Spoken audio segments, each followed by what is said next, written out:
तो दोस्तों अपनी एबीसी आईडी या फिर अपार आईडी को अपडेट कैसे करें उसके बारे में इस वीडियो में मैं आपको पूरी प्रोसेस है वो समझाने वाला हूं। यदि आपकी भी एबीसी आईडी में किसी प्रकार की कोई गलती रह गई है आपके नाम में, आपके पिता के नाम में, आपके डीओबी में, आपके एड्रेस में, तो भैया मेरे साथ वो आप बने रहे। नमस्कार साथियों, मैं हूं आपका अपना साथी राजगुरु जी और आप देख रहे हैं राजगुरु जी एडू यूट्यूब चैनल। तो दोस्तों जैसा कि आप सबको पता है कि इस बार शिक्षा मंत्रालय भारत सरकार के द्वारा स्टूडेंट के लिए एबीसी आईडी, जिसे हम अपार आईडी के नाम से भी जानते हैं, उनके लिए कंपलसरी कर दिया। हालांकि देखिए ये एबीसी आईडी है स्कूल स्टूडेंट के लिए भी है और कॉलेज स्टूडेंट के लिए भी है, लेकिन इस साल यहां पर केवल कॉलेज के जो स्टूडेंट हैं उनके लिए कंपलसरी है वो किया गया है। स्कूल वालों के लिए अगले सेशन से इसकी शुरुआत है वो हो जाएगी। अब यहां पे जैसे इसकी शुरुआत हुई तो भैया जल्दबाजी के अंदर हमारे जो प्यारे प्यारे स्टूडेंट हैं उन्होंने एबीसी आईडी है वो बना ली और ध्यान ही नहीं दिया। और जब उनकी एबीसी आईडी बनके तैयार हो गई तब उनको पता चला कि यार अपनी एबीसी आईडी में तो मेरा नाम गलत हो गया, मेरी डीओबी गलत हो गई, मेरे पिता का नाम गलत हो गया और मेरा एड्रेस भी गलत हो गया। और जैसे वो अपडेट करने के लिए जाते हैं तो भैया वो अपनी एबीसी आईडी अपडेट नहीं कर पा रहे। अब दोस्तों आपको ये भी पता है कि यहाँ पे आप कॉलेज का जो फॉर्म है एबीसी आईडी के बगैर आप भर ही नहीं सकते, इसलिए एबीसी आईडी तो सबके लिए कंपलसरी है। लेकिन अब यहाँ पे यदि गलती हो गई है तो आप उस गलती को कैसे अपडेट है वो कर सकते हैं, इसे समझिएगा, कान खोल लीजिएगा, आंखों को है पूरी तरह से खोल लीजिएगा। देखिए दोस्तों मैं आपको बताना चाहूंगा, जब भी हम एक नई एबीसी आईडी का रजिस्ट्रेशन करते हैं तो वैसे कोई अलग से इसके लिए कोई फॉर्म फिलअप अपने को नहीं करना पड़ता है, क्योंकि अपनी एबीसी आईडी का जो डेटा है वो अपने आधार कार्ड के जरिए ही आता है, यानी आधार कार्ड इसके साथ लिंक है। तो ऐसे में अपने आधार कार्ड में हमारा जो भी डेटा है, अपना नाम हो, माता पिता का नाम हो या फिर डीओबी वगैरह वगैरह, वो सारा का सारा डेटा अपनी एबीसी आईडी में आ जाता है। और जब हम इसका रजिस्ट्रेशन कर देते हैं और जिस माध्यम से हमने रजिस्ट्रेशन किया एबीसी आईडी वाली जो साइट है वहां से उसको हम डायरेक्ट भी डाउनलोड नहीं कर सकते। यार ये कमाल की बात है, मुझे देखने को मिली है। ठीक है एबीसी आईडी सबके लिए कंपलसरी, अच्छी बात है, अच्छी सर्विस है, अच्छी सुविधा है, लेकिन भैया डाउनलोड करने का ऑप्शन वहां पे क्यों नहीं दिया गया। लेकिन फिलहाल शुरुआती दौर है, जैसे जैसे समस्याएं आएंगी, समस्याओं का समाधान होगा, वहीं से भी आप डाउनलोड है वो कर सकते हैं। जब हम अपनी एबीसी आईडी बना लेते हैं तो अपने जो डिजी लॉकर है, डिजी लॉकर की मदद से एबीसी आईडी को हम यहां पे डाउनलोड करते हैं। ठीक है, डाउनलोड करने का तो ये प्रोसेस है, लेकिन जैसे हम अपनी एबीसी आईडी को अपडेट करते हैं तो अपडेट नहीं हो पा रही। हमें ये तो पता है कि अपनी एबीसी आईडी अपने आधार कार्ड के साथ लिंक है और भैया हमने अपने आधार कार्ड को पूरी तरह से अपडेट भी करवा लिया और स्टेटस में चेक किया कि अपने आधार कार्ड का जो डेटा है वो पूरी तरह से अपडेट भी हो चुका है। चलिए भैया फिर से मैं अपनी एबीसी आईडी वो डाउनलोड कर लेता हूं और भैया जैसे आप डाउनलोड करते हो तो पुराना वाला डेटा ही आपको यहां पे देखने को मिलता है।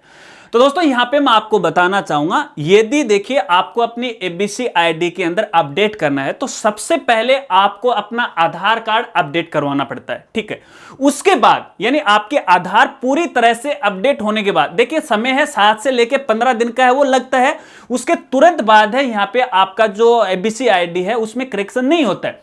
उसके लिए आपको कम से कम 10 से लेके 15 दिन तक है आपको वेट करना पड़ेगा। 15 दिन के बाद मैं आपको यहां पे बताना चाहूंगा, 15 दिन के बाद है वापस आपको अपने डिजी लॉकर में आपकी जो पुरानी एबीसी आईडी है उसे तो आप डिलीट कर दीजिएगा और डिलीट करने के बाद यहां पे फिर से है एबीसी आईडी को है इसके अंदर है लिंक है वो कर लीजिएगा, तो आपका जो आधार कार्ड का डेटा है उसके अंदर आ जाएगा। क्योंकि देखने में ऐसा है, लगातार कई जो साथी हैं वो मेरे पास इंस्टाग्राम पे भी मैसेज कर रहे हैं कि राजगुरु जी हमारी एबीसी आईडी में करेक्शन नहीं हो रहा है, जबकि हमने आधार कार्ड में करेक्शन करवा लिया। तो मैंने उनसे ये पूछा कि भैया आपने कब आधार कार्ड में अपडेट करवाया, कब एबीसी आईडी आपने डाउनलोड की, तो भैया आज ही अपडेट हो और आज हम यहाँ पे एबीसी आईडी है वो डाउनलोड कर रहे हैं। नहीं भैया ऐसा बिल्कुल भी नहीं होगा, तुरंत एबीसी आईडी में अपडेट नहीं होगा। तो जब आपका आधार कार्ड पूरी तरह से अपडेट हो जाता है, अपडेट होने के तकरीबन 10 दिन के बाद है आपको अपनी एबीसी आईडी है अपने डिजी लॉकर से डाउनलोड करना है। हालांकि यहां पे देखिए एबीसी आईडी को स्पेशल अलग से एडिट करने का कोई भी यहां पे ऑप्शन अवेलेबल नहीं है, इस बात को आपको खास तौर पे ध्यान रखना है। तो यहां पे देखिए अपडेट करने की तो यही प्रोसेस है। अब कुछ यहां पे अपने जो साथी वो बोल सकते हैं, जो कॉलेज के स्टूडेंट हैं, कि हमारे तो परीक्षा के जो आवेदन फॉर्म है उनकी लास्ट डेट काफी नजदीक है, करें तो क्या करें? तो देखिए मैं आपको यहां पे बताना चाहूंगा, एबीसी आईडी का जो नंबर होता है 12 डिजिट का, जो कि हर एक स्टूडेंट की यूनिक आईडी होती है, वो बदला नहीं करती है।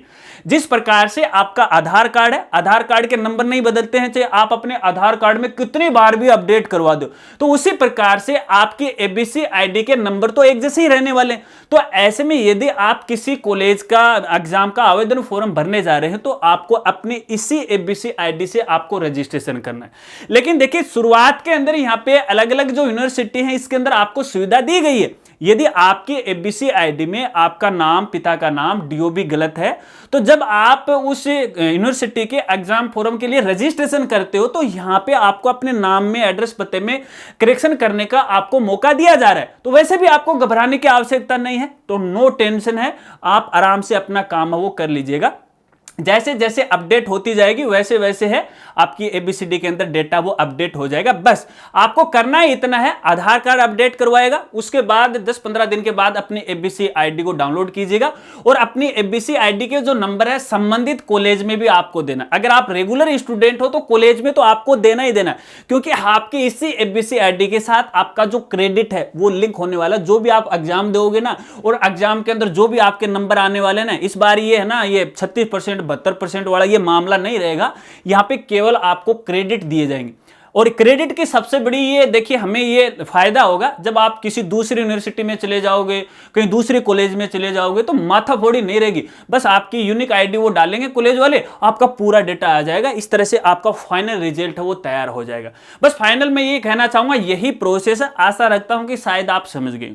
इसके अलावा यदि आपके और कोई सवाल है तो आप कमेंट करके बता दीजिएगा, आपकी मदद करने में मुझे खुशी होगी। अगर वीडियो आपको अच्छी लगी तो वीडियो को लाइक कीजिएगा और अपने दोस्तों के साथ वो जरूर शेयर कीजिएगा। मिलते हैं फ्रेंड्स अगली एक नई वीडियो के साथ, तब तक के लिए जय हिंद, जय भारत।